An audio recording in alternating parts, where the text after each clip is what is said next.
Okay. All right. Let's try it again. Hello, everyone.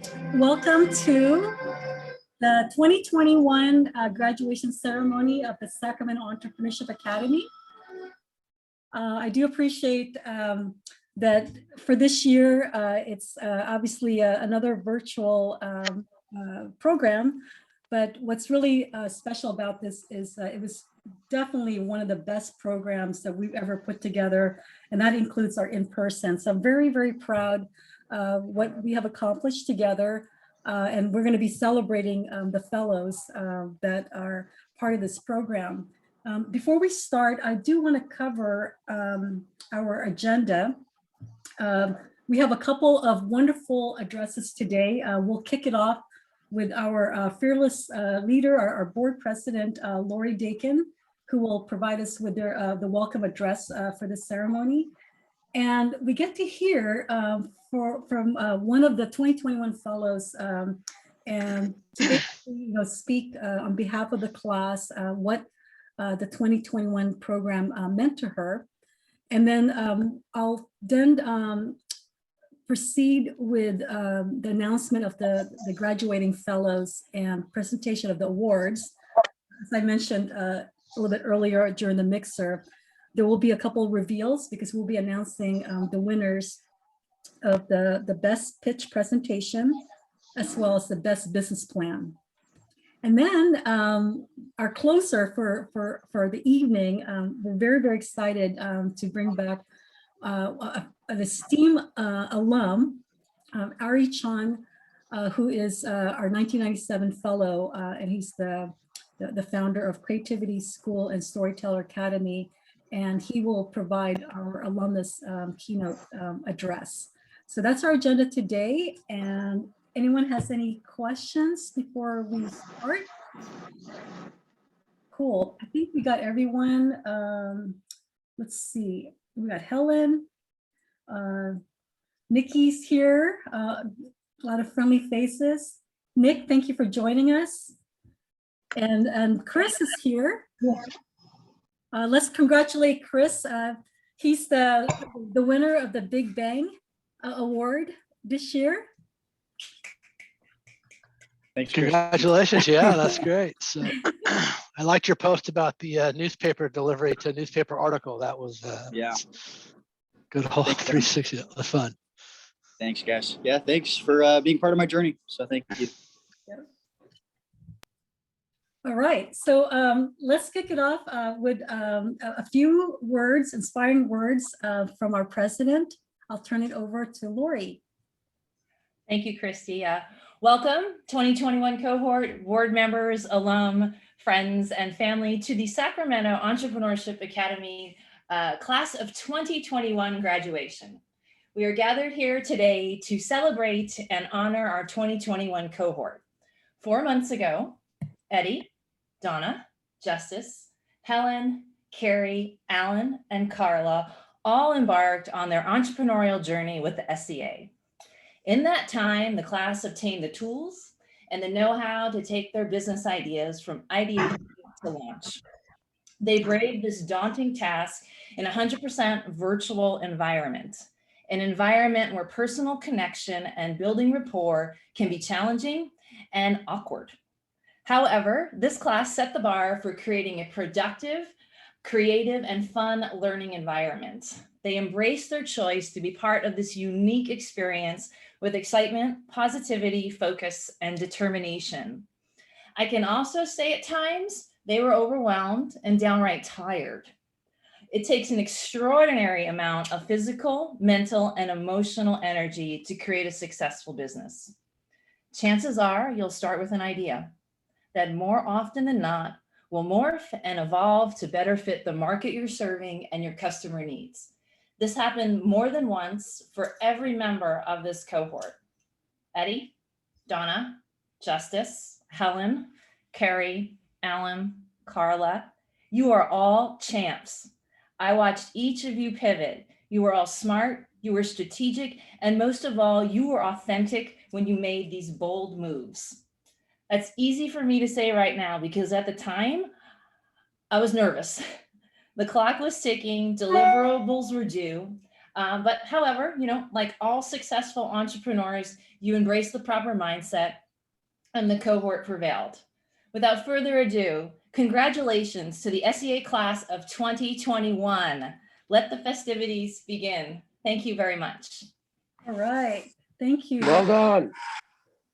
Bravo. Yay. All right. Wonderful. So I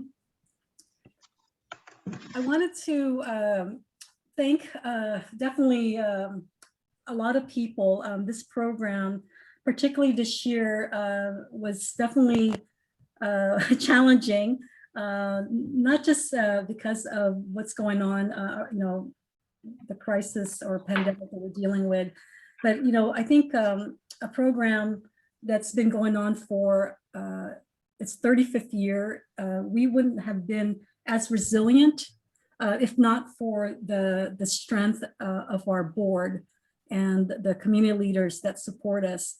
And I'm really just humbled that Jim Corbett, our founder, is here with us, and he's been able to join some of our sessions, and definitely was there for the final presentation, and got a chance to see the caliber of our class. And what was nice also is our board members are longtime supporters, yet they continue to show up and be able to also participate in our sessions, and also even participate as mentors.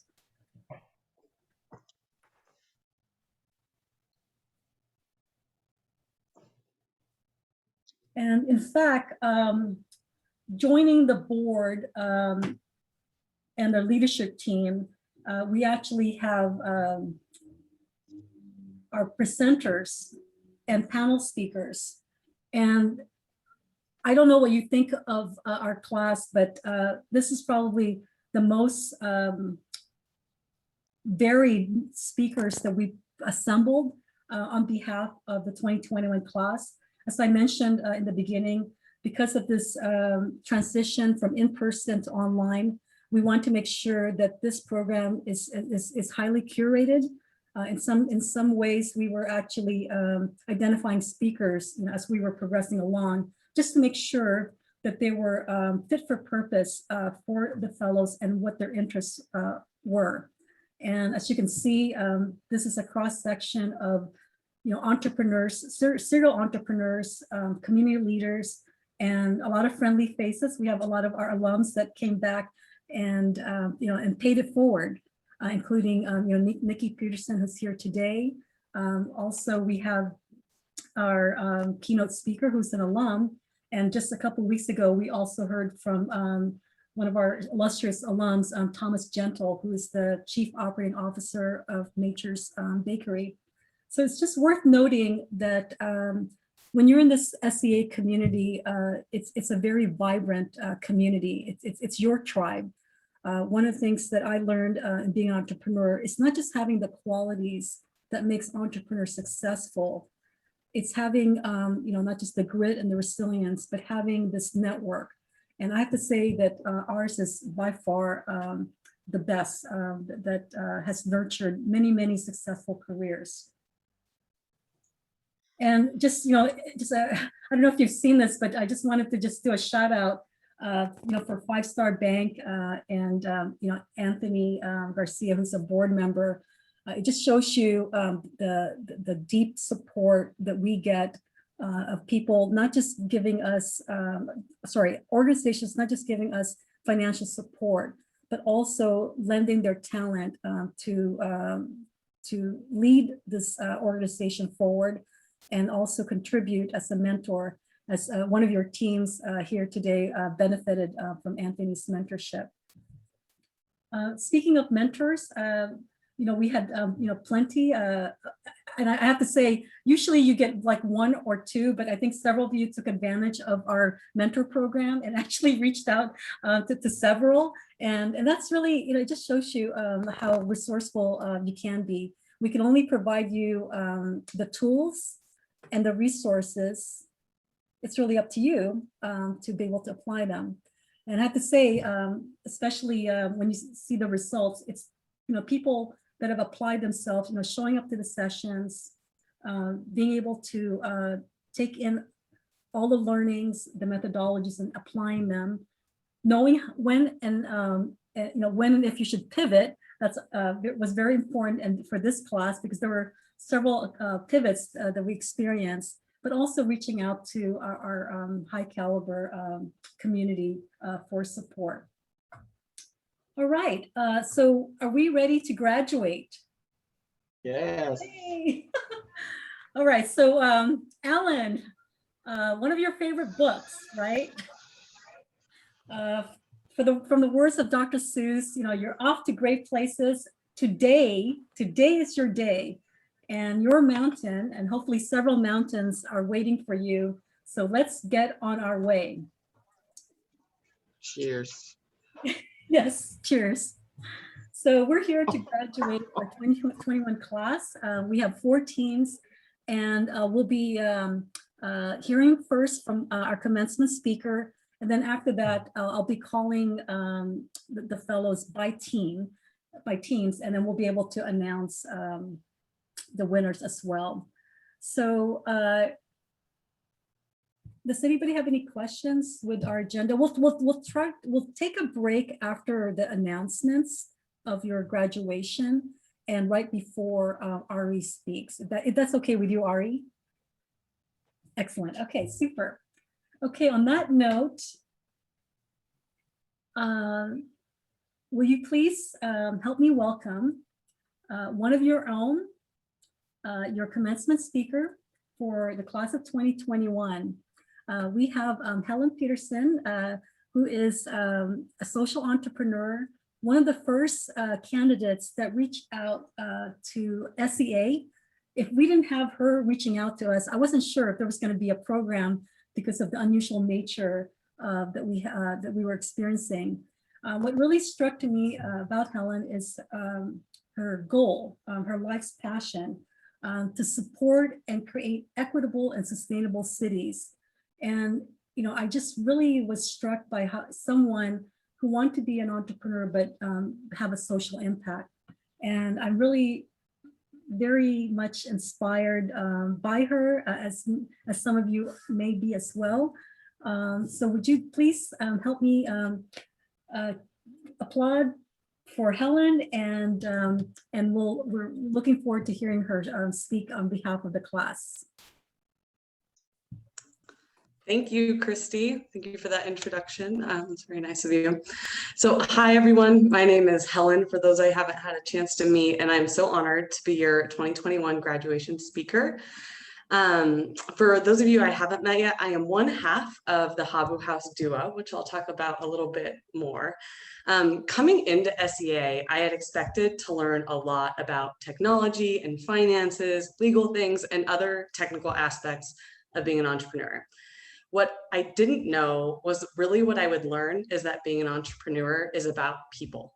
It's about forming and working in teams, creating partnerships, connecting with mentors, listening to advisors. It's about understanding your customers on a human level, being empathetic to their needs and their problems. And as Megan Kent put it, it's about delighting people, building community, and tapping into your authenticity. This lesson came during an apt moment in history where we're all wanting nothing more than to be back with people, with the people we love, with the community we love, and with the things that make Sacramento great, which is the people. So what I want to talk about today is some of the wonderful people who have made my experience at SEA so special. And I'll start with Christy, Lori, the speakers, and our mentor, Corley. So Christy and Lori have been with us every step of the way, and I can't speak more to the way that they tailored our curriculum to really meet us where we are at and kind of adjust to what we were bringing to the table.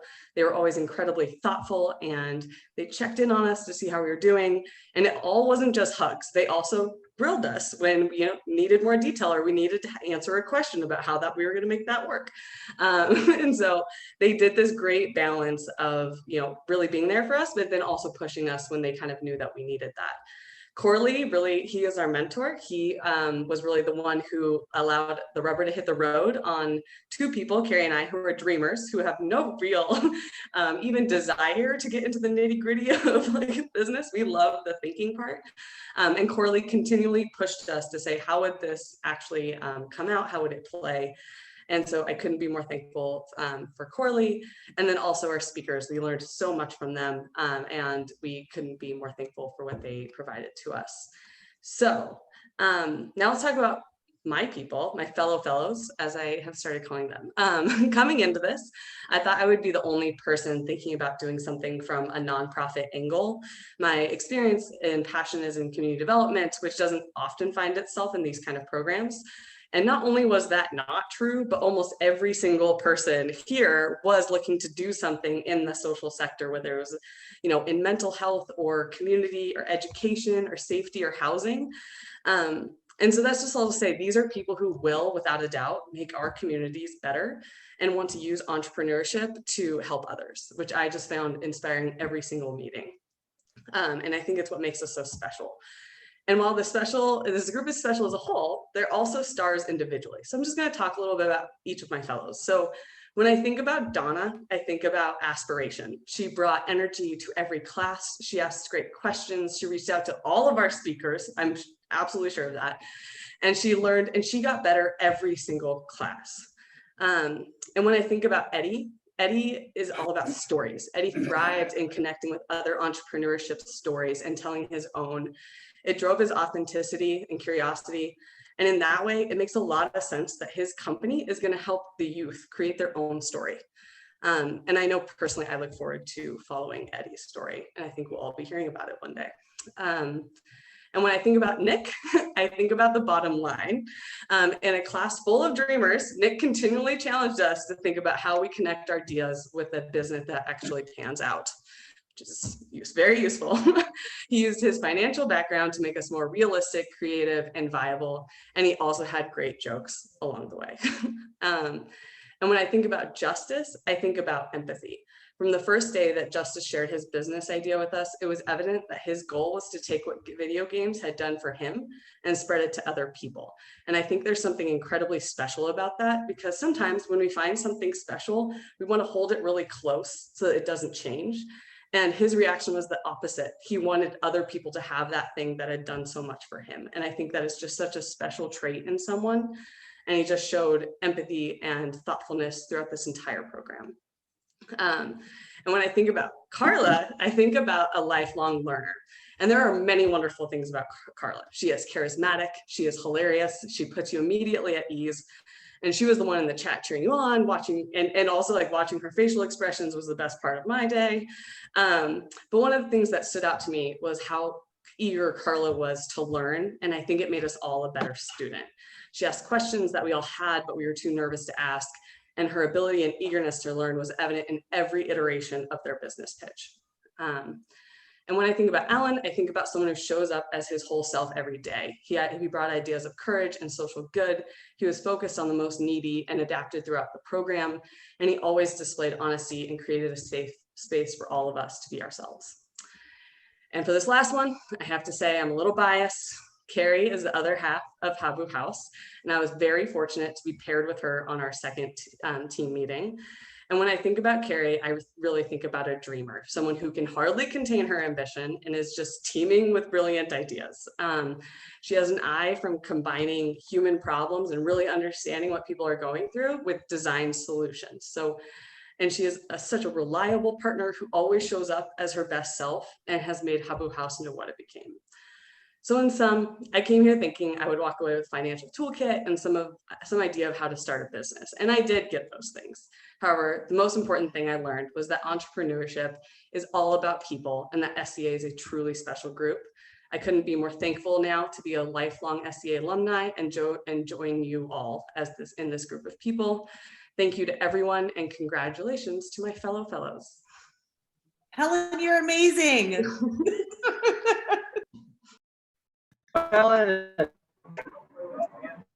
Christy, I think we ought to bring this group back for another year of SAA because we gotta do this in person. Yes. We need to do an SCA. Nice job, Helen. I am. I'm going to take a moment here. Just I'm very touched by that. That was wonderful. Whew. It was so thoughtful, Helen. It was beautiful. Thank Yes. you. You guys made it very easy. Very touched. Mhm. Okay, so now we're approaching the main event, which is graduating this class. One of the first teams that we're going to graduate is actually Helen's and Carrie's team. So I'm happy to walk the virtual stage. We'll first start with Helen, who you just heard as our commencement speaker. I do want to share a couple of thoughtful words from your fellows because they felt that you really demonstrated, entrepreneur leadership. They really recognize you for your humble leadership and the fact that you have this positive attitude that you bring to each session. And as Carrie put it, SCA is about community and building relationships. And there's no one as practical and down to earth that looks for the most elegant path to her destination. And she learned from you as a teammate, but also the rest of us. I mentioned even though that I'm administering the program, in a lot of ways, in almost every session, I felt like also I was a student because of the leadership that Helen has shown. So we could just give her a big applause for being a graduate. Yay. And I guess, Helen, if you want to say any few words as a graduating fellow, I'll also turn it over to you as well. I think I got most of mine out. Just thank you again to everybody who made this possible and continues to make it possible year after year. It's truly special. Wonderful. And the other half of Habu House, we have Carrie Young. And how inspiring is this? I met Carrie actually in the last program. She attended the 2020 final presentations when I did a call out inviting alums to join us. And she was really impressed by that class. She didn't know at the time that she would be in those shoes herself. And when I shared what I got out of SEA as a program director, and that it is possible to go through the SEA program again, I was really thrilled that she jumped and actually pursued going through the program. And what was really nice about Carrie is, as I mentioned, we met her in the last program. She's really somebody that embodies, recognizing someone and paying it forward. She made the world of difference with Jessica, because she recognized one of the fellows, I think someone that won an award, and she gave her a gift card, Carrie, if you recall, and yeah. She asked me, what's that person's name that did the mobile hair salon? And I gave her the contact, and that's like very spontaneous, and I really admire that, because it's these random acts of kindness, I think, that just makes the world of difference, and that really embodies Carrie. And also one of the things that I really appreciated was her motto, her life's values is about, like I said, giving back. And then what she demonstrated with Habu House, and you could tell just like the branding, she really gravitates to the visual aspect and being able to build an enduring brand, and very much creating a sustainable model. She's definitely someone who I see as a serial entrepreneur. I'm very honored to have connected with her last year and to be able to continue this collaboration and this fellowship. So Carrie Young, thank you for being a two-time SEA fellow. Thank you, Christy. Thank you, Helen. And all I've got to say is my favorite days of the weeks have been Wednesdays and Saturdays. And I can't wait to come back and play again. So thank you. All right. So on to our next team. We have, the next one is a solo team. Imagine all the pivots that Eddie has gone through, originally starting with his idea, Future Gen, and then in the middle of that, switched to another team, and then wanted to reaffirm his commitment that he was really, really passionate about Future Gen. In fact, when we met in our interview, he was even early on, he mentioned that he wants to make decisions that make long-lasting impact with as many people as he can.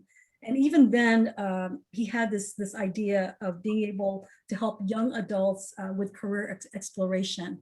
So I'm really, happy that he returned to Future Gen and actually stuck with his passion. Because if you're going to spend, the amount of hours, the amount of hours that's required to be part of this grind, you better for sure make sure that you're very passionate about it. Otherwise, it's not as meaningful, and frankly, you may not be successful. So Eddie, I congratulate you as being a graduate of SEA.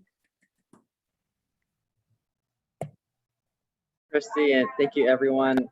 I think aside from saying all the thank yous, I just got to say it's been such an amazingly unique experience going through SEA in an environment that literally is a place where entrepreneurs create entrepreneurs. And so again, thank you, everyone. I look forward to seeing where all this journey takes us and seeing where it all goes to. I'm just, again, very grateful to have met all of you. Thank you.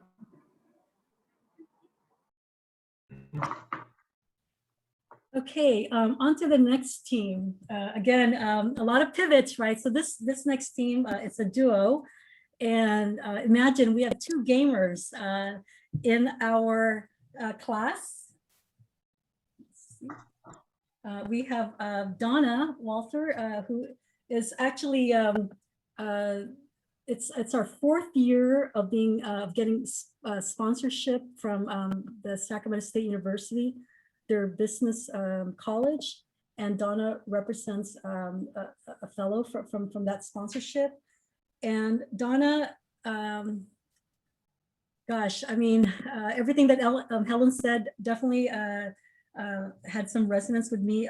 Again, with Helen, you're like one of the earliest people that I met. We even did a podcast, if you recall, before the program started to help promote it.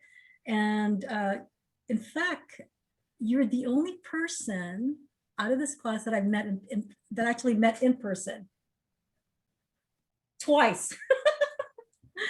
So, I'm so thrilled that you became part of this program. Now, what's interesting about Donna is that we met her actually last year. Donna, in her MBA program, actually took on SEA as a project. And the problem that we were solving last year was, how do we migrate this in-person program that we've done for 35 years into an online program? Donna and her MBA team spearheaded us adopting an online classroom platform, which is Google Classroom.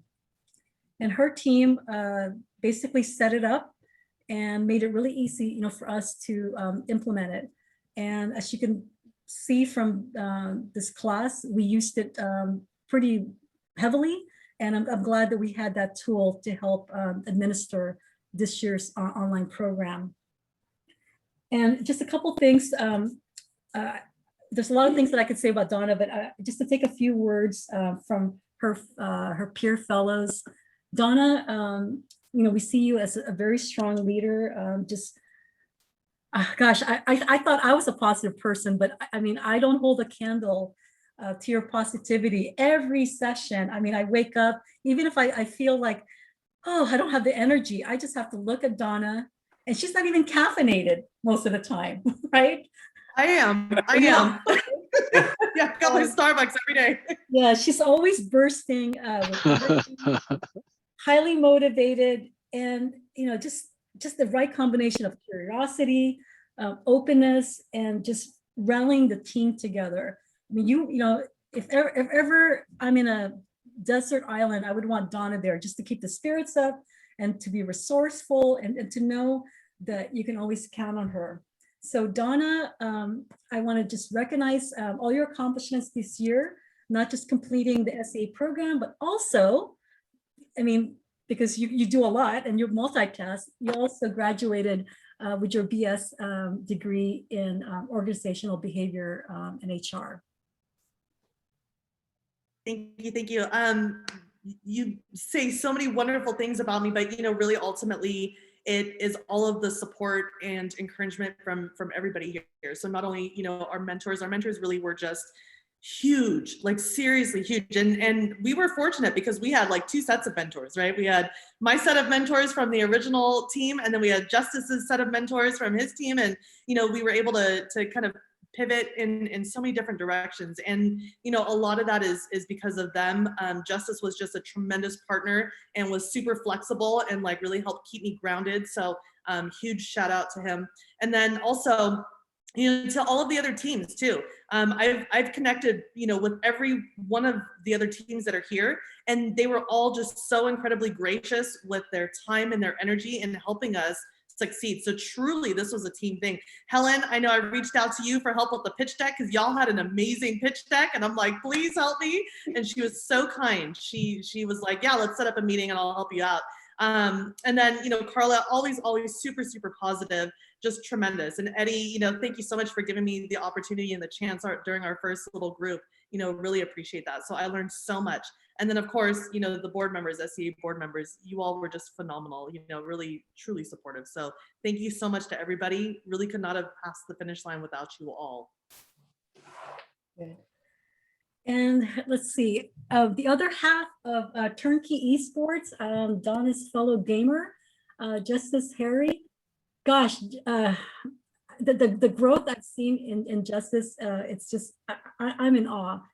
And the fact that he started with his own idea, match link play, and he recognized that, being a solo entrepreneur is hard, and really wanted to benefit with everything that the program offered in terms of team formation and just being able to, flourish as a team.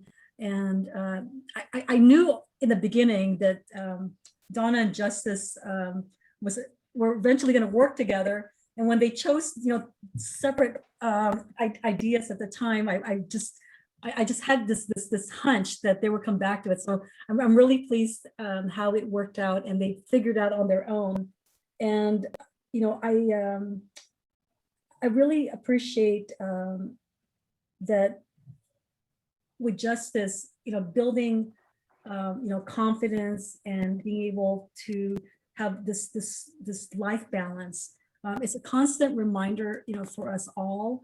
I had to learn that also on the personal side, we sometimes do so much, and sometimes we don't have enough reserves for ourselves. And Justice is on a personal mission, to be able to do something that can sustain him, as a profession, but also to be able to have this balance, but still be able to provide this quality offering to his clientele. So Justice, I'm very happy that you're joining the ranks of being an SCA alum.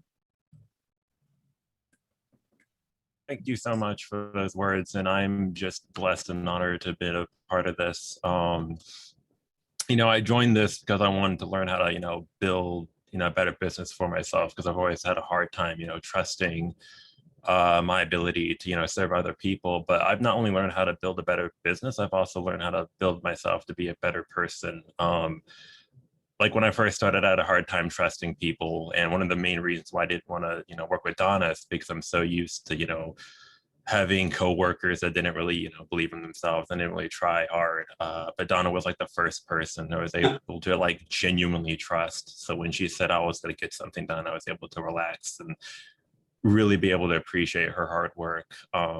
And so everyone has inspired me to become the best person I can be. And now after going through this program, I want to help inspire other people to not only become their best selves, but to also learn how to utilize their craft and, project their arts onto other people. So thank you so much for everyone that has allowed me to become the person I've always wanted to be. So thank you.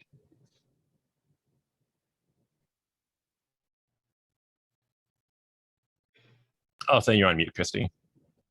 One of the best decisions that you made was to be part of a team. I think it made such a world of difference, and just the output that you got from SEA.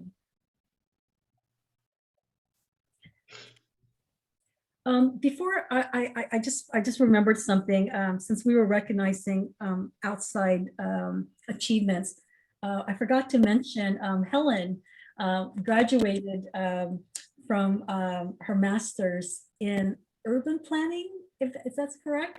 Yes. Yeah, that's well. From the University of Southern California. So just wanted to extend our congratulations to her. Thank you, Christy. Yeah. We have quite a multi-talented class. Everybody was juggling many different priorities, and I'm really happy that SEA is one of their accomplishments this year. Okay, so the next, before I continue with the graduation, I do want to recognize somebody. We call this, we actually named it after our founder. It's the Jim Corbett's Founders Award for Entrepreneurial Leadership.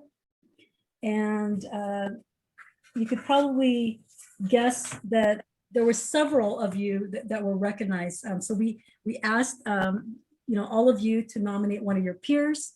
We also asked the board members and outside people that have served you, like the mentors. And there were several that stood out, and one that really was, I would say, close to unanimous of being recognized as being this entrepreneurial leader. I mean, I think we all are in our own way. I think it's very humbling, when you're selected by your peers. So I'm very, very proud. I guess virtual drum roll, please. Our Entrepreneurial Leadership Award goes to Donna Walters. Congratulations. You guys are making me blush.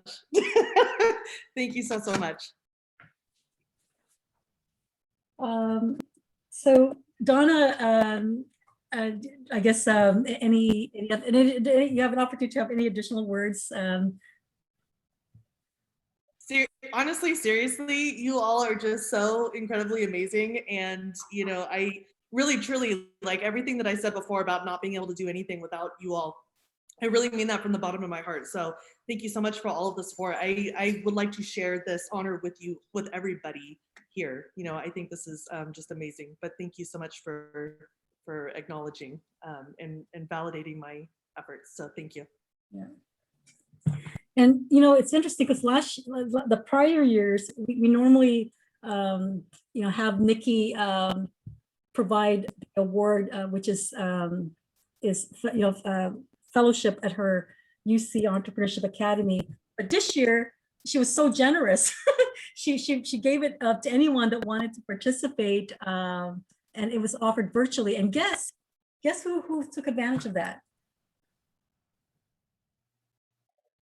Donna did. You sure did. Yeah, it was amazing, by the way. So if y'all ever get a chance to do it, take the class. It's great. So that's almost a premonition. And okay, so I this is just spontaneous on my side. I didn't know who was going to win, to be honest, and I wanted to kind of keep up the tradition of offering something. So for this Entrepreneurial Leadership Award, I will offer Donna with an award of her choosing, which is actually it's a cash award that would be my donation to the Academy. So Donna, I will talk to you about that offline. Didn't want to mention amount because the amount doesn't, it's just a nominal amount, but really it's the recognition that I don't want to take the spotlight off. It's also named after our founder, and it's just keeping up the legacy that was started with him. All right, onward and forward. So now we get to recognize our two entrepreneurs, our colleagues that came from Safety Center. Alan, I'm so blessed that you joined us in this program, and thank goodness for your partner for somehow convincing you, and of course, thanks to your fearless leader, our alum, Daryl T, for introducing SEA as part of your I guess, foundation for entrepreneurship. Alan, just from the words of your fellows and mentors and board members, we recognize you for your tremendous leadership and being very action-oriented. I know how hard it is, to do the job that you guys do, but still make time for your families, and then also be able to do the work that we expect from you at SEA. Thank you for always being positive, very energetic, very inclusive, and your personality and demeanor basically shouts fun, but also being a very responsible leader. I just want to, thank you for being, humble, thoughtful, and just all your positive energy is very infectious. So Alan, I welcome you as an SEA alum. Thank you very, very much. This was an amazing group, and words of inspiration, just like Dory said, just keep swimming. This entrepreneurship thing is not built for the faint of heart, and I was very impressed by everyone's tenacity, and I just hope that they just keep swimming, and really put forth all the hours that it's going to take to find success. But thank you very much. This has been an awesome experience. Right. And I have to pause here. Oh, Carla, the other half of Safety Center 2.0. Gosh, when we met, and I heard, I really listened to what you said about, just wanting to continue learning, and you weren't sure about this program, what's involved, and even not knowing what you were getting yourself into, you dove right in. And I love that, because you knew that you had the character, the tenacity, and willing to work to get the most out of this program.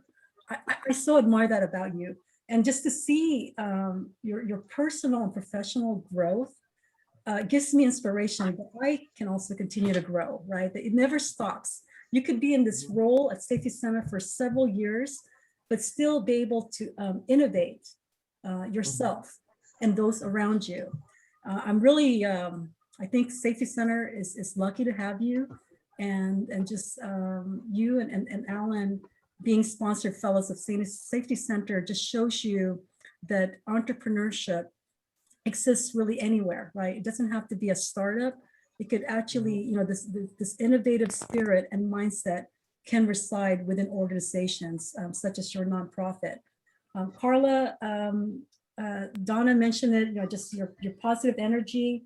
I love that you're a go-getter and super, super hardworking, and just an amazing person. And I'm glad that you made time for us. I know there were a lot of things going on. You got your daughter's wedding. a grandchild coming, but still, we had a place in your heart. So Carla, thank you for being part of SCA, and really I'm glad to be your fellow alum. Thank you, Chrissy. I want to thank my partner in crime, first of all. Alan, thank you. Couldn't have done it without you. And I'm actually happy I went with your sick way of thinking after all. I just went, this guy is crazy. Like, thank you, thank you, thank you. It was a challenge, but I enjoyed it all. All of the fellows, thank you all for all of your inspiration. Everybody in this class probably did it with each other. I don't know, but I was always being inspired and encouraged throughout every class. Oh, girl, you got this. Yeah, when I have that confused look on my face, I think everybody picked up on, like, girl, she don't get it, but I really appreciate it. I appreciate it. I would do this again. I thank you. I thank you. I thank you. The lessons were valuable, invaluable. Thank you. Great. I am so proud to be a part of this. Thank you so much. You have no idea. I'm literally bursting inside. Like, thank you. Thank you. Oh, wow, that's wonderful. And imagine, you guys also pivoted, right? From, Shades of Courage to Safety Center 2.0. I sincerely hope that the Shades of Courage, that you guys continue with that. And please, let us know how we can help. I expect each and every one of you to be serial entrepreneurs. This is just one of many, many ideas that I hope that you will pursue. Okay, drum roll. We have 2 awards next to be given. Best pitch presentation and best business plan. Whew. Suspense. It was very, very close. So I'm happy to announce that the best pitch presentation went to Safety Center 2.0. Yay! So congratulations, Safety Center. You heard their final presentations.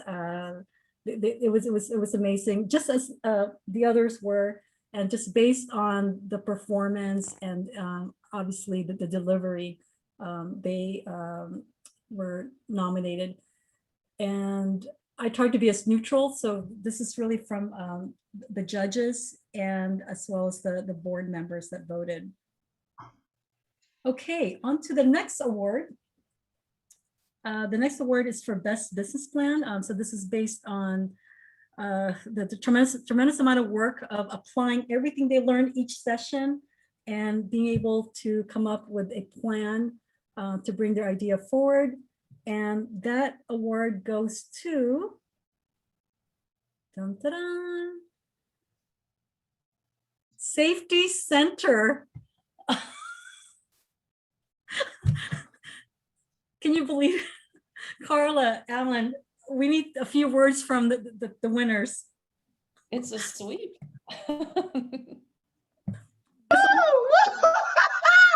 Woo! Yes, yes, yes, yes, yes, yes. That's my words. Yes. Thank you, thank you, thank you. Ooh, I'm not sure how you feel about winning this. Yeah, how do you really feel? How do you really feel? Yeah. Congratulations. So proud Thank of you. too. Thank you, thank you. Shout out to this program, man. I'm going to keep it 100%, like Helen talked about honesty, right? Like, going into that night, and I know Carla would agree with me on this, like, we were coming into it just grateful to, like, actually see the finish line with 0 expectations. Shout out to Habu House. Like, you guys, like, yeah, definitely drove this competition. I think I was just felt like it was a shoe-in, and I'm just Habu House made us step up our game. Thank you, Habu. Seriously. And I'm just so grateful. This program is phenomenal. Shout out to everyone. And Carla, We did it. We did it, bro.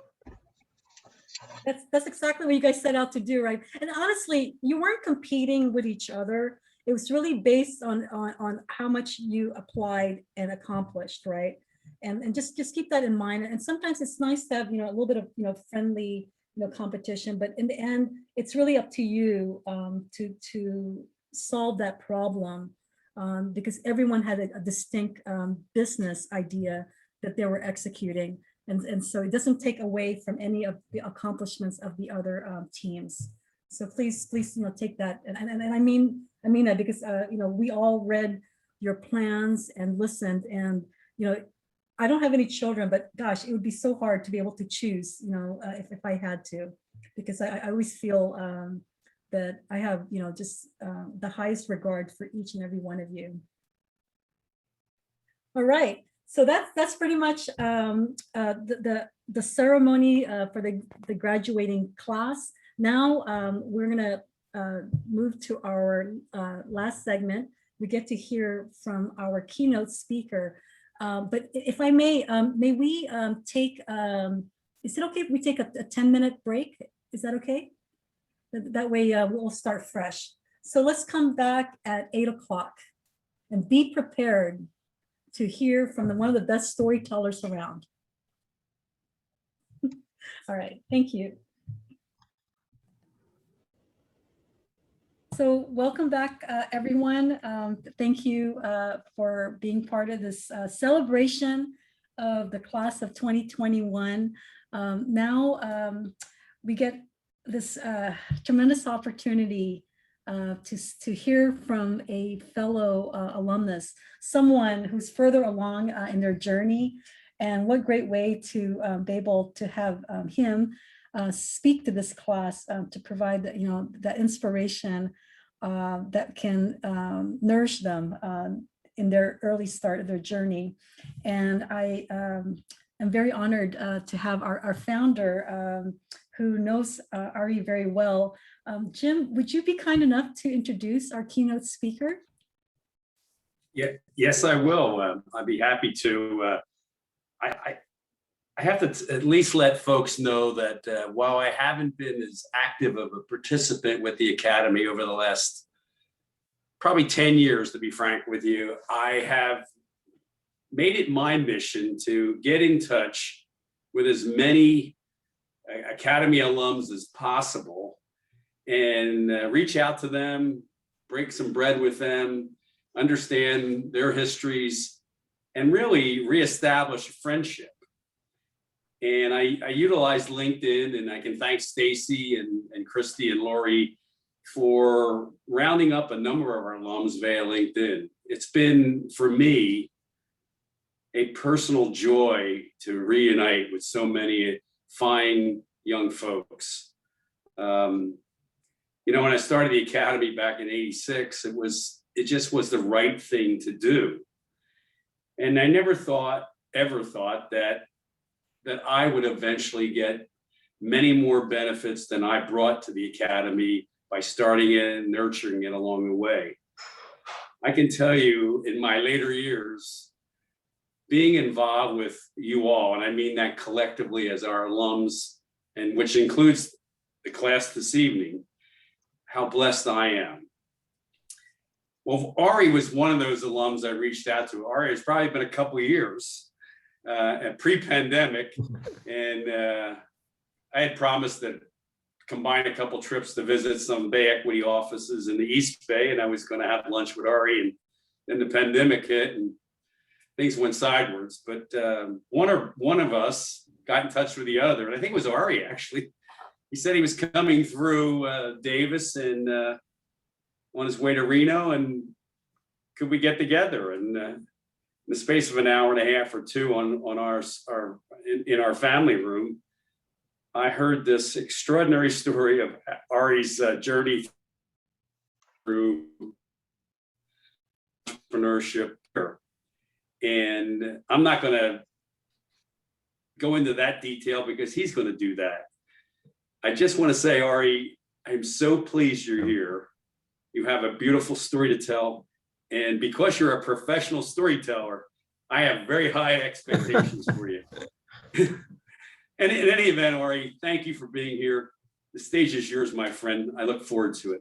Oh, I just want to thank Jim and SCA for just giving everyone an amazing experience and investing in all of us. One of the concepts that I've been learning about and continue to learn about is this idea of compound interest.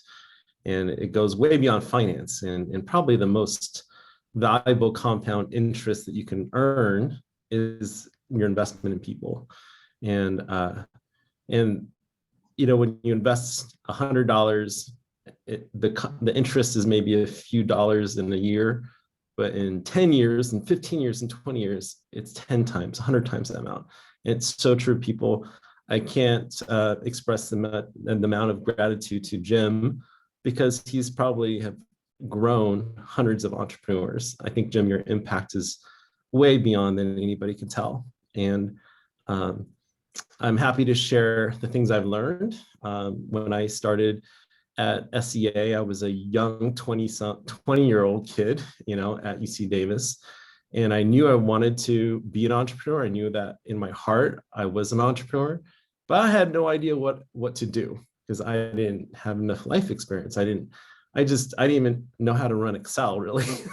But I did learn how to put together pro forma, as you guys all did in your business presentation and your business plan. So congrats to all of you. Today, I'd like to just share some life lessons as well as my journey, and actually really share a lot of the heartaches and mistakes that I learned along the way, in hopes that it will help you in your entrepreneurial journey. The first thing I'll say is that you are all heroes, because you're taking the brave choice of starting anew and making something new in the world. And I really believe that entrepreneurs help make the world a better place. We'd be out of business if we didn't, right? But it takes a lot of courage, a lot of grit, as you know, to find your place in the world and create value in the world and actually serve people. So without further ado, I'm going to start, and I hope this doesn't take too long, so that way we can even have some dialogue at the end. I'm going to share my screen here. So I'd love to just share with you today my entrepreneurial journey, and I think that this is going to apply to a lot of you out there. My name is Ari Chung. I'm a children's book author and illustrator. Most people know me as an author and illustrator. They actually don't know I'm a creative entrepreneur, but I actually started my journey as an entrepreneur and as a creative entrepreneur. And I think that most entrepreneurs are actually creative. We have ideas, we can see the future, we can see this thing, and we want it to live in the world. And when I make books, it's the same exact way. It's having a vision for something and then turning something out of nothing. So whether you're talking about books or a business, it's basically the same process. And I love making books because I know my books impact people. My story Mix has won a few awards and is being made into plays and being read all over schools. It uses color theory to talk about diversity. I remember when I had that idea, I was like, oh, this could be such a great story. And it's making its way out in the world. And it won the best children's book in the UK last year. And it just won another award for international schools, but it's making its way and out in the world. And I'm just really excited, and I feel blessed that I had this idea and that I was able to follow through on it and actually keep to it. And I think that there's actually a lot of parallels to making a story or making something creative as to making a business, because it's something that starts in your head and you have to invest a lot of time to make it happen. Since then, I've gone on to found Storyteller Academy, and I've taken my passion of making children's books and picture books and the process of getting published to helping other people learn that process.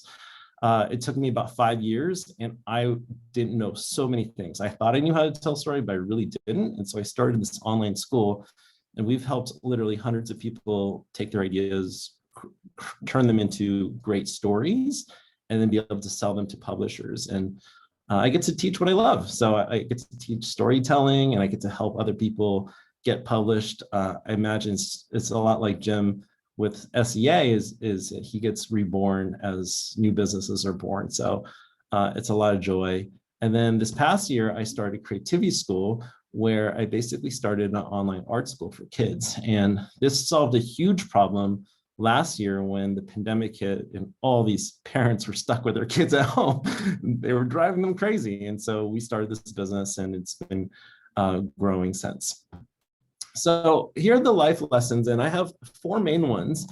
And I'd like to weave my story into these life lessons. I really thought about, if I was starting again 20 years ago, what kind of things that I could hear that would ease my anxiety and also give me some confidence and some assurance. Entrepreneurship in life is unpredictable. And the first thing I would say is that even though it's unpredictable, you know who you are. Especially if you're an entrepreneur, you have something inside of you, and it's a feeling. It's hard to nail it down, but I want you to just follow your inner voice, because your inner voice is actually where your creativity comes from. It's the things that make you uniquely you. So my parents immigrated from Thailand. They escaped communism. They worked blue-collar jobs. And the last thing they wanted for me was to be an entrepreneur, to be an artist. It just wasn't safe, right? My dad dreamed about me going to Stanford and becoming a doctor or a lawyer or a business person. And business person, what I mean by business person, is an MBA person that works at a big fancy company, right? Not an entrepreneur. But I had a different path. And I think that path actually did start with SEA, because it was in college that I was able to join SEA and be able to put together a business plan and learn the process of developing your idea and pitching it. And so I really want to thank Jim and all the directors at SEA for investing in all of us. I think that always gave me this idea that I can make something, that I can make a business, I can make something out of scratch. And I know that other people have done it before, and I knew the tools to figure it out. And I think that was a huge blessing. At the same time, I was an artist, and I wasn't a very good artist, meaning I wasn't classically trained, but I like making art. And as a 20-year-old, I dreamed about, oh, maybe I'll make a business. Maybe I'll found a very successful business. And the other side of me wanted to work at Pixar or Disney and make stories. And at the same time, I had my parents and everyone else getting jobs as consultants and going to business school. That was really the hot ticket back then, is to get a consulting job and go work for Arthur Aronson and then go to Haas Business School or something like that. And that certainly would have fulfilled my dad's dream for me. So at the time, I was a little confused on what I really want to do with my life.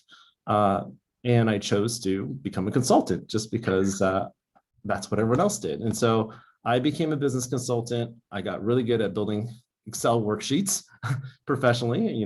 I built my first one, I think, in SEA with a pro forma, but then I was getting paid to be basically an Excel jockey. And I worked for a consulting company that calculated financial damages for PG&E and lots of litigation consultant sort of projects. And to be honest, I was bored out of my mind. I thought, this is what jobs are.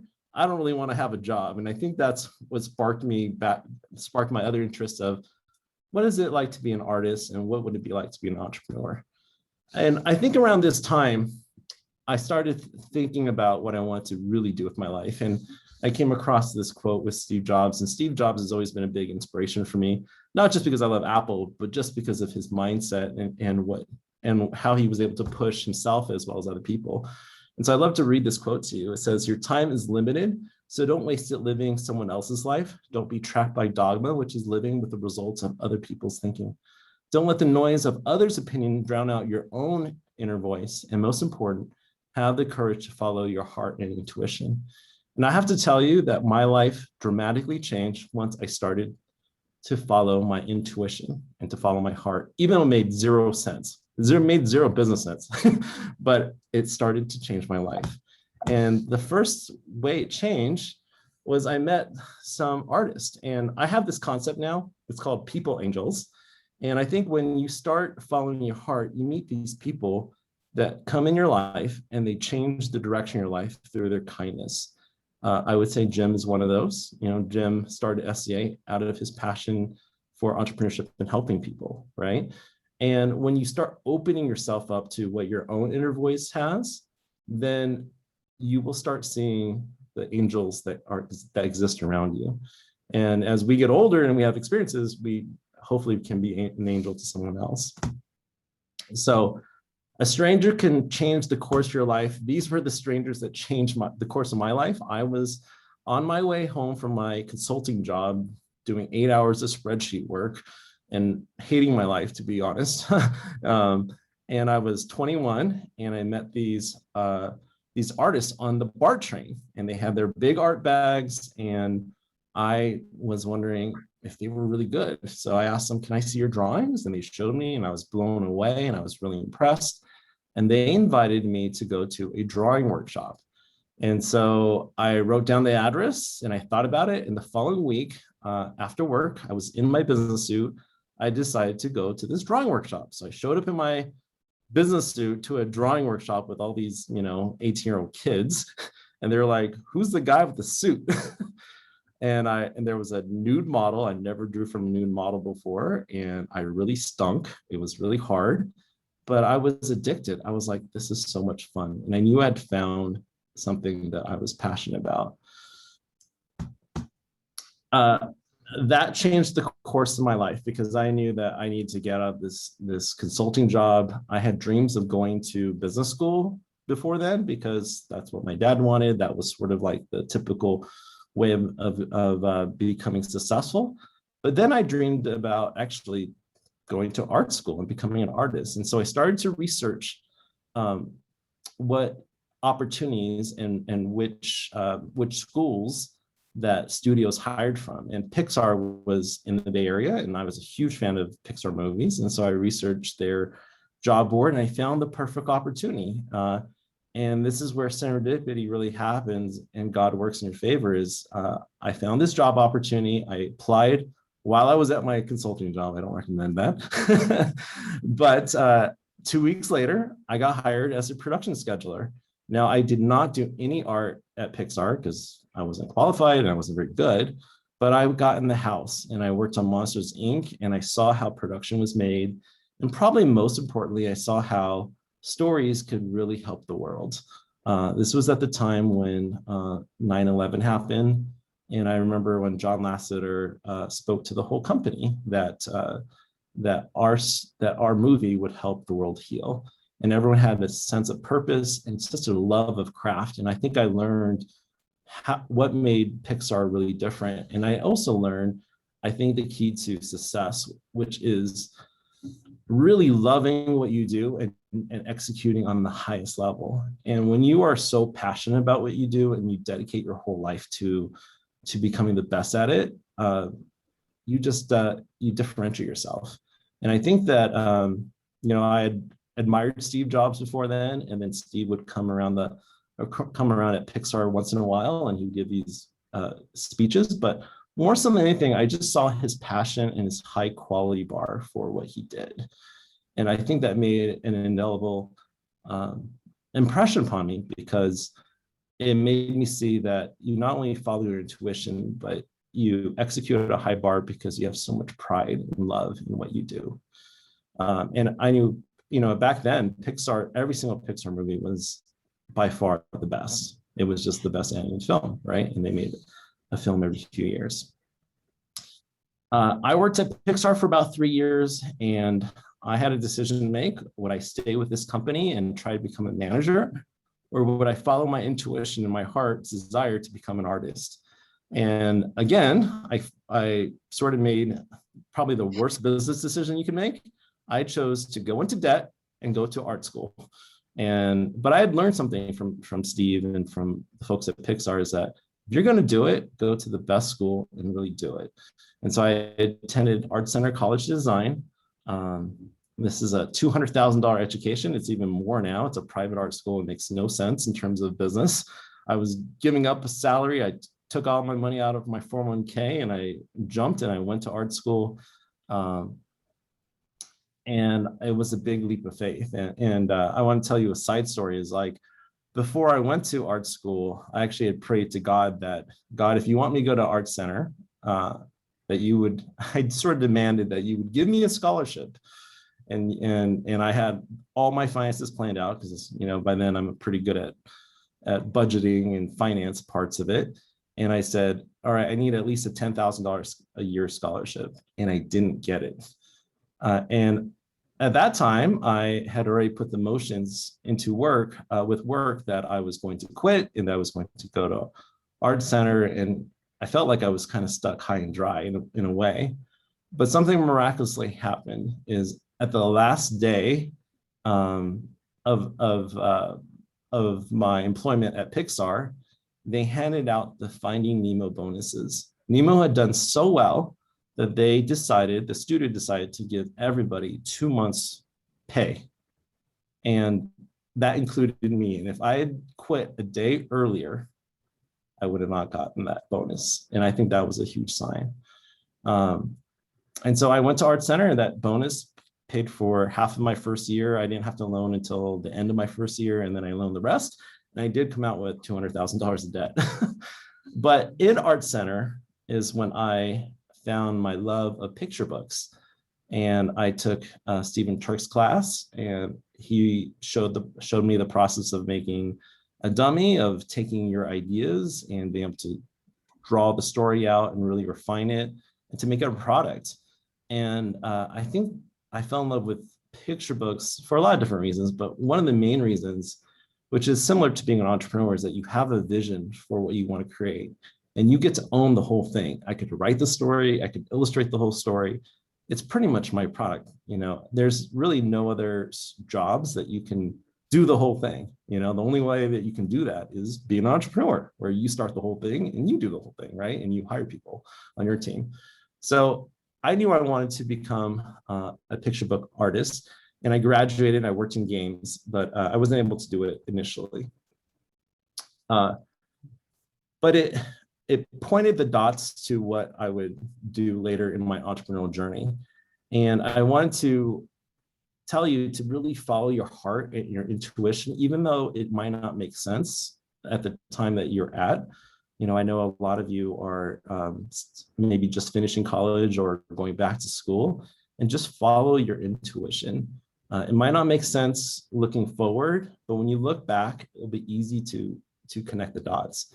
I think about Steve Jobs when he was in college. He took a calligraphy class, and it taught him a lot about design and letter forms and spacing.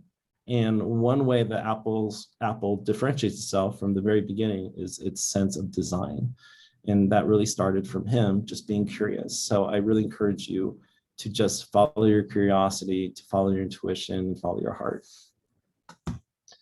All right, lesson number 2 is, and I learned this the hard way, is learn how to market and sell ASAP.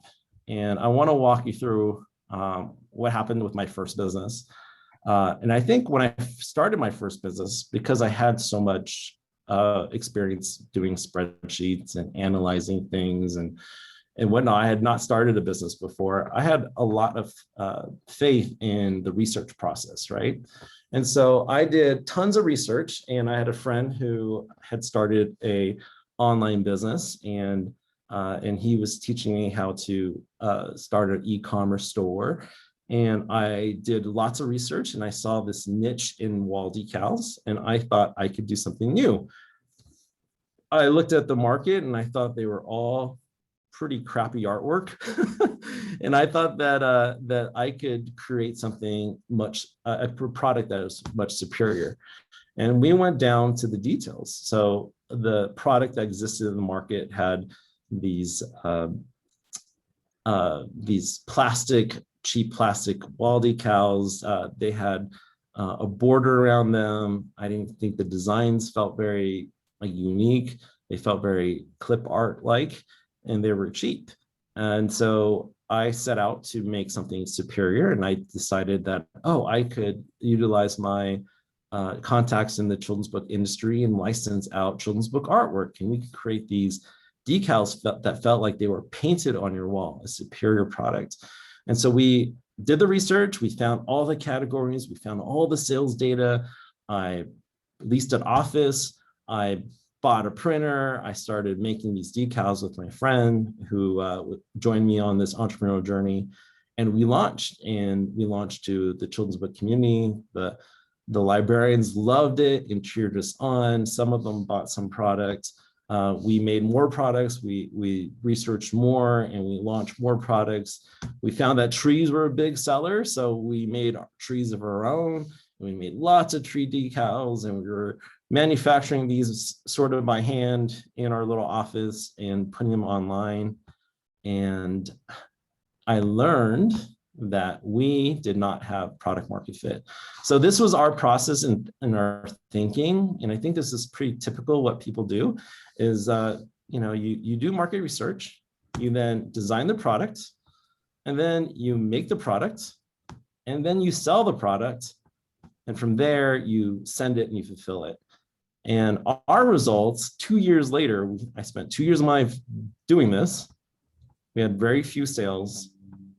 I had an office equipment, and I had hired interns because I was overwhelmed. And I had lost $50,000 in startup costs without paying myself. And not to mention, I'd put lots of sweat equity and I was burned out. I was questioning whether I was really an entrepreneur at this point.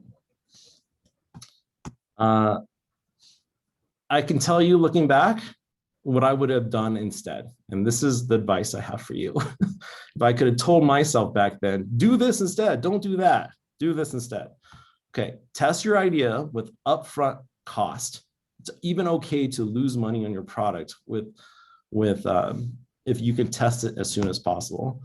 Learn how to market it to the public as soon as possible. Get sales and validate your idea. And then iterate on your marketing, sales, and products. That's what you call product market fit. And so this is the step-by-step that I would tell myself to do, and I actually do this now, is you market the product. That means you get out there right away and you talk to people. You actually say, are you interested in this? Do you have this problem? Can I help you with this? And here, sign up for it. And then you got to sell them right away. Do not be shy of selling. If you feel like you're shy selling, you're not an entrepreneur, because every entrepreneur needs to be able to sell. And get this out of the way. I would say even do this before you have a full business plan. Your business plan can give you a false sense of security. And then from there, you make the product and you fulfill the product. In fact, if you can pre-sell your product or pre-sell your service, like Kickstarter or whatnot, do that. It validates your idea and gets you money, right? And then you can fulfill the product, and then you iterate. You get feedback and you revise. And you make sure that everyone who bought your product in the beginning loves it. If they don't love it, get feedback, improve it, and give it back to them again. They're your early backer. They're going to be your most loyal customers. I think this really took me probably about 5 or 6 years to learn in my journey. And I hope that this can give you some direct ideas on how to test your ideas and to sort of get out of your head. I think I was somebody who was very planned and very much into research, but you can research all day long and not know. You have to be able to research with testing your market and actually putting together an offer. And really think of it like you're the Costco person. You're the person that has a little sample. No one needs to know that you made this little sample in your kitchen 2 hours before you drove to that place. No one needs to know that you don't have a big factory, because you know if you can get this part working, you'll have the factory later, right? So I want to actually show you the real screenshot from Facebook that I put out when I started Storyteller Academy. And we live in this unbelievable world of social media and connectivity. It is easier now than ever to find customers and to test your idea. And so literally all you need to do is go onto social media, whether it be Facebook, Instagram, or whatnot. And if you don't have a big following, you can definitely work with influencers that do, right? And you say something along the lines of, hey guys, I've been thinking about doing this. I'll share, if you like pizza or whatever it is you're selling, right? let me know if you'd like to try it out, and it's free. If you're interested, comment below or DM me. Just get that contact info. So that's step one. And you can see here that I got 60 comments and 1 share. I think I took the screenshot in the first 2 or 3 hours of putting this online. And this cost me 0 money, right? I'm testing it out right away.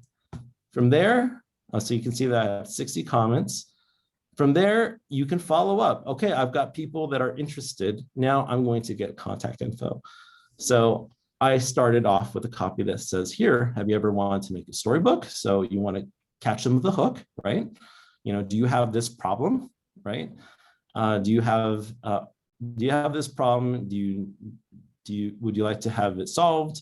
You know, join me or get this free thing and register below. So now you have their contact info. That gives you permission, that's, you know, along the lines of permission marketing, to be able to give them an offer, to be able to actually give them the sample. And so if you have a product, you can give them a sample product, and then you can offer to sell it to them. Or if you have a service, you basically teach them or you give them a sample of the service and you sell it to them. So it doesn't matter whether you're selling, you know, carpet cleaning services, online training, you know, a new technology. Pretty much the sales funnel and the sales process is very similar. And then you actually do the demo and then you close. So this is what I did for Creativity School last year, and it's the same exact process. And I hope this is helpful because I think that there's a lot of learning in marketing and selling, and that really is the very beginning of your business, because without marketing and sales, you don't really have a business, right? So I said here, hi parents, are your kids stuck at home? So I'm hooking with the problem. At the time, everyone had their kids stuck at home, right? Do they need something to do? Of course they do. I already know that. Do you want your kids to improve their writing skills, drawing skills, and storytelling skills? I've been preparing a creativity camp this summer. So at the time I was going to teach this summer camp, but it got canceled. And I was honestly saying, hey, I'm thinking about offering it for free to help everyone get through the next 30 days. And at that time, we thought this thing might go away, right? We thought that who would have known that would have lasted a year. And so I outlined the trial, and I said, comment below if you're interested. And there were a ton. Look at this, 404 comments, 239 shares. This is just, I think, in the first day. In that first webinar, we had over 1,000 people attend the webinar with 0 paid ads. So again, you want to just say, I'm thinking about doing this. Would you like to try it? And you can see here the comments and shares. So from there, step 2, you collect. So I first tested if there is just a need and a want. So if you put something out there and no one's biting, guess what? You need to refine your messaging, or maybe you're barking up the wrong tree. So once you got that, then it's game on. You want to then get leads and convert them, right? So then I posted another one here. I messaged all those people, and then we had an actual webinar, and then I basically taught for free, and then I gave them an offer. So these were the results. So from the Storyteller Academy, I started it like 5 years ago. I spent $40 in ads. I was just learning how to run Facebook ads, and that was my first ad campaign. But most of the people that registered were all organic. I got, in the first day, 42 sales, $7,350 of revenue.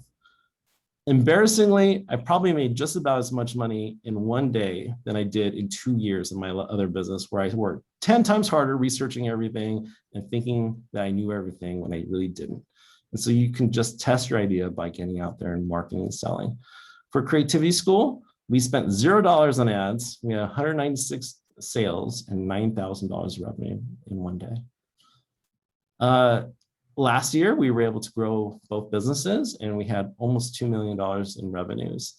And so it's a great way of validating your idea and testing out your marketing. And once you have your marketing and your sales working, then you basically just do more of the same, and you find new ways of marketing and selling, and you just grow that distribution channel. All right, so the next thing I want to talk about especially since we're all entrepreneurs, is to creatively innovate. And I think I didn't really learn this the first time around, even though I was a creative person. I didn't understand what it means to be a creative entrepreneur.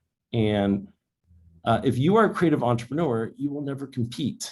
This comes straight out of Peter Thiel's 0 to 1 book that says competition is for losers. And he talks about horizontal scaling versus vertical scaling. So I want to give you a very tangible example of how I failed. So hopefully you won't fail.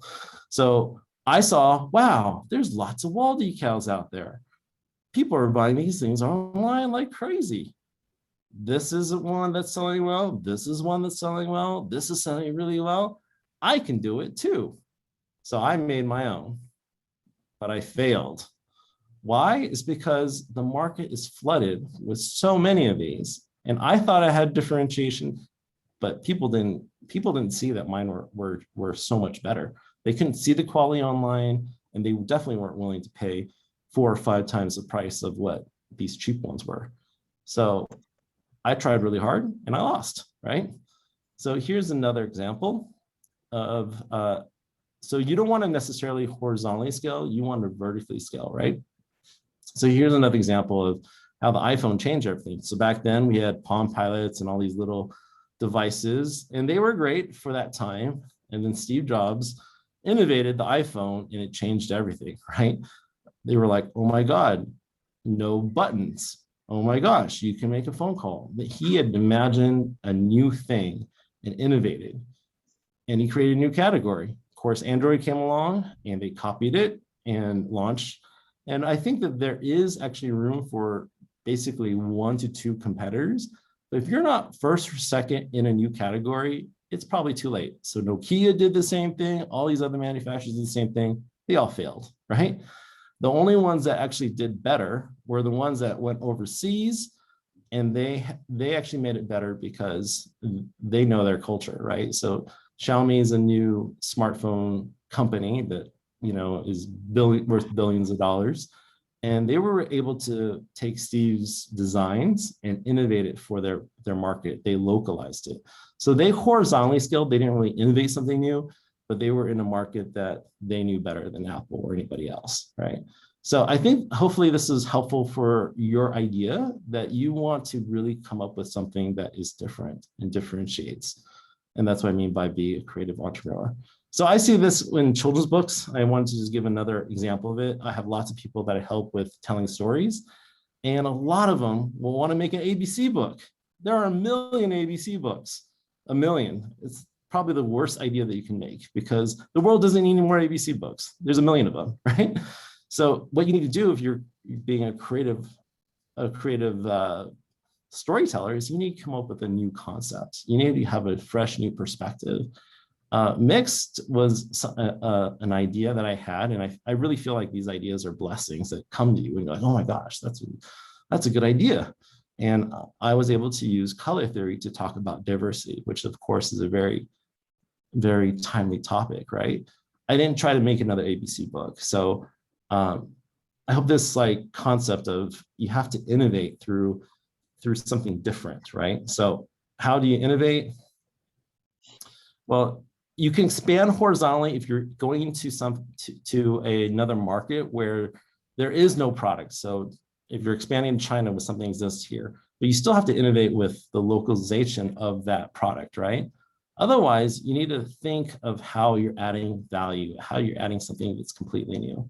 So it can be a new idea. So if you're a writer, there's new ideas to think about in terms of stories and new perspectives and new challenges in life, right?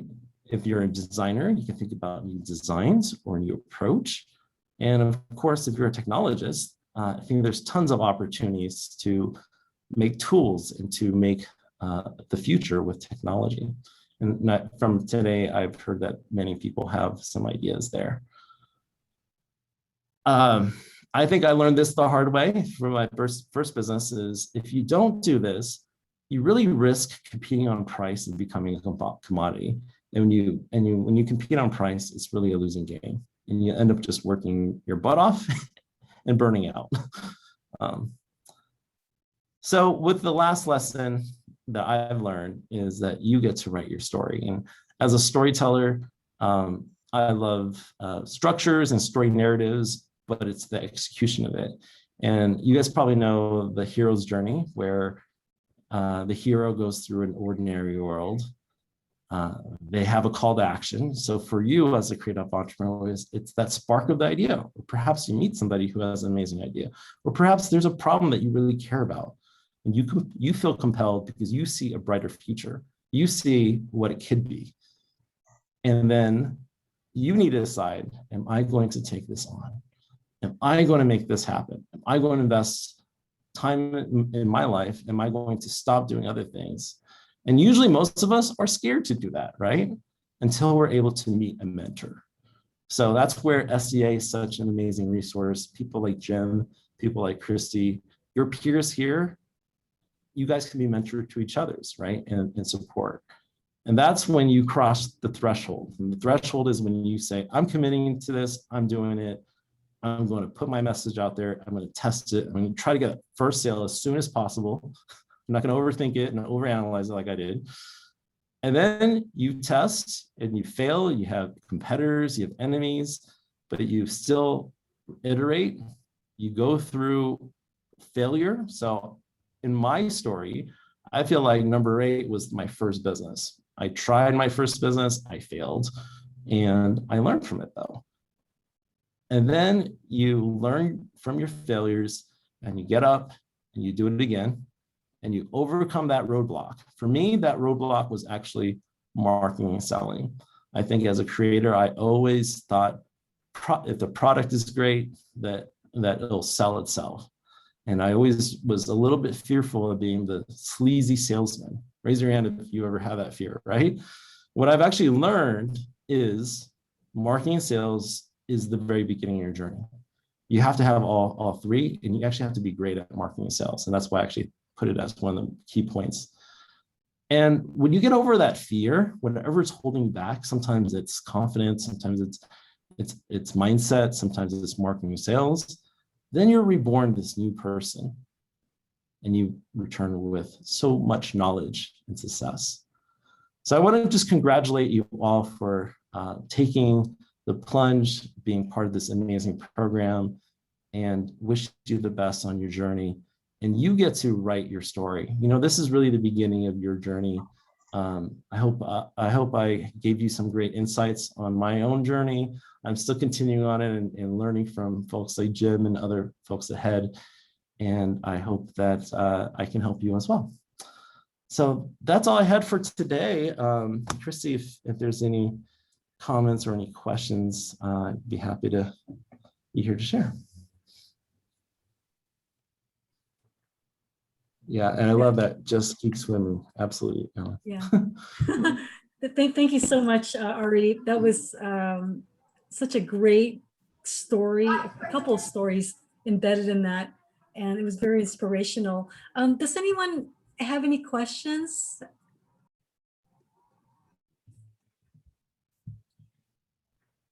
Ari, your comments remind me of the famous quote of Sir Winston Churchill, and it's often labeled the 7 most famous words: never give up, never, never give up.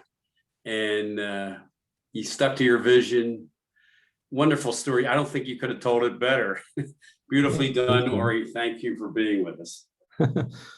Well, thank you, Jim, for investing in us, and it's been such a pleasure getting reconnected.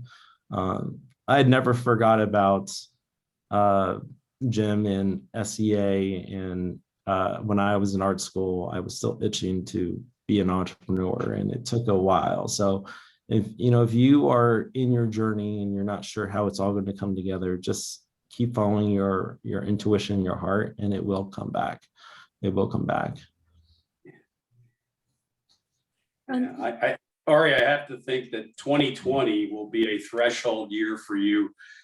You indicated when you were here in the fall that some special things might happen for you. And I'm wondering if you're ready to expose that when you were talking to me about, or is it too premature?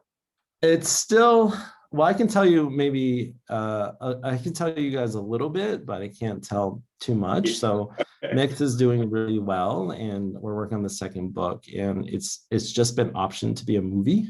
Now, whether it's going to happen or not, who knows?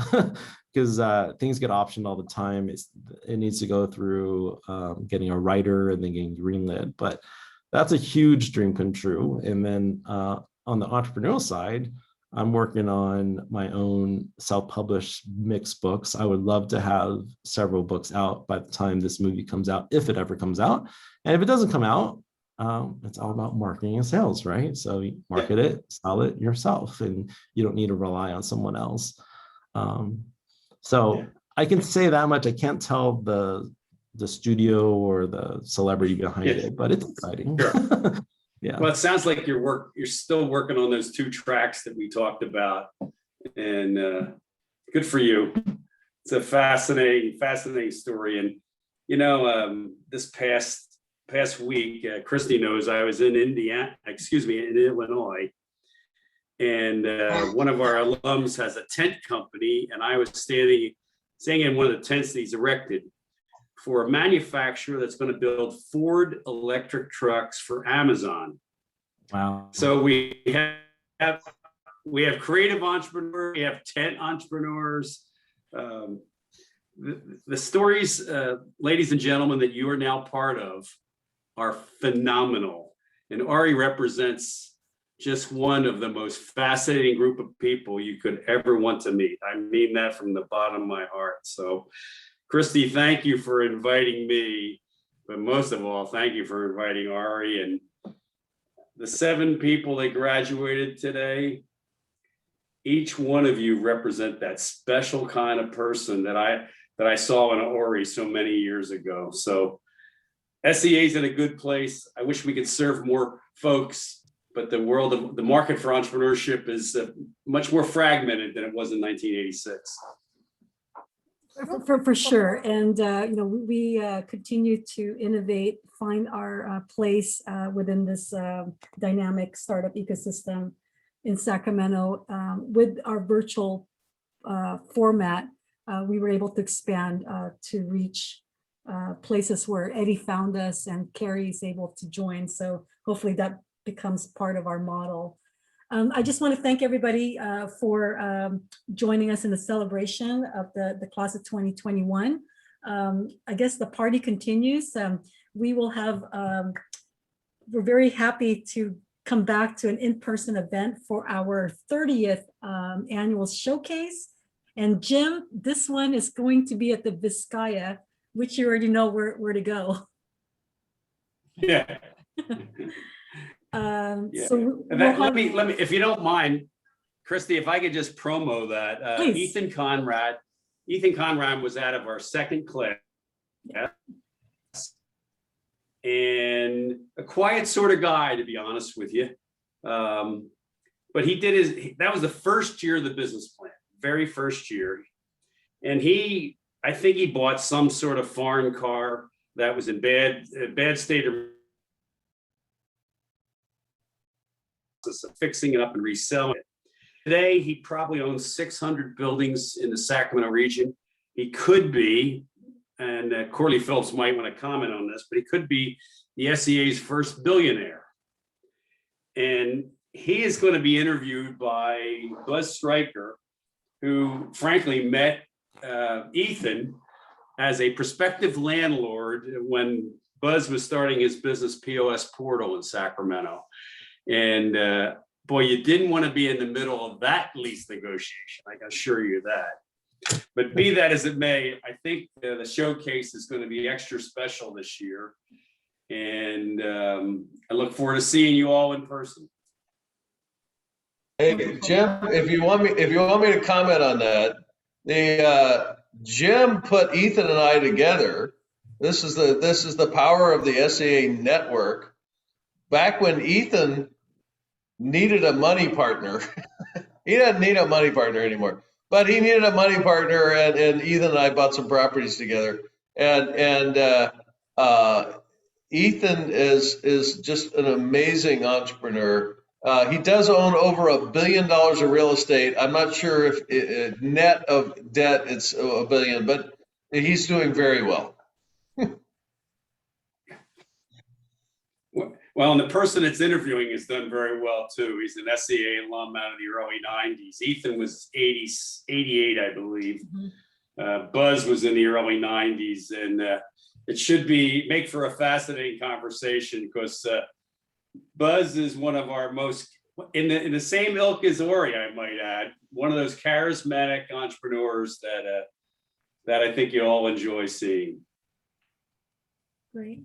Well, thank you so much. I mean, I'm excited for this showcase to return in person, and obviously to hear Ethan's entrepreneurial journey. And we've seen it kind of more based on the billboards of Ethan Conrad Properties, but it'll be nice to hear from him, and always to hear from Buzz Stryker. Just two amazing examples of an SCA entrepreneur. Okay, so we're going to conclude our ceremony. It was a lot of fun. Definitely a lot of stories that were shared. So 2021 graduates, we've invested in you. I'm highly confident that our investment will pay dividends. Please go out to this world, do well, but more importantly, go into the world and do good. Thank you. Great phrase. Thank you, Christy. Thank you, everybody. Great. Congratulations, everyone. Yeah. Take care. Thank you so much, Ari. That was great. Christy, great show tonight. Congratulations to all the fellows again. It's going to be fun. I look forward to celebrating more at the showcase in July. And Jim, thanks for the plug there. Appreciate that. You're welcome. Cheers, all. Bye, everyone. Good night, everyone. Celebrate. Thank you, Good night. everybody. Good night. Thank you. Have a good night. Thanks again. Good night, everyone.